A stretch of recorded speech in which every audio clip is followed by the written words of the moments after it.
షిరిడి నుంచి హైదరాబాద్ వస్తున్న కావేరీ ట్రావెల్స్ బస్సులో మంటలు చెలరేగాయి. కర్ణాటక రాష్ట్రం బీదర్ జిల్లా హుమ్నాబాద్లోని ఠాకూర్ దాబా దగ్గర తెల్లవారుజామున 3 గంటలకు ఈ ఘటన జరిగింది.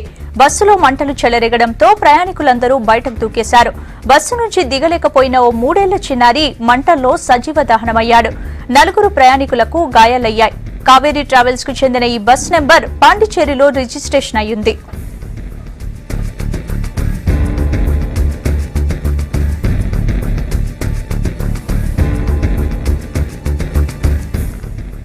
కావేరీ ట్రావెల్స్ బస్సు ప్రమాదంలో గాయపడిన వారు హైదరాబాద్ చేరుకున్నారు. చందానగర్, మదీనాగూడలోని అర్చన హాస్పిటల్లో ట్రీట్మెంట్ తీసుకుంటున్నారు.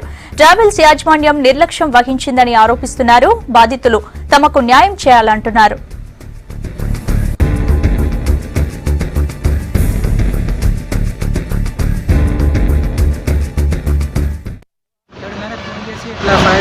షార్ట్ సర్క్యూట్ వల్ల ఫైర్ యాక్సిడెంట్ అని చెప్పారు.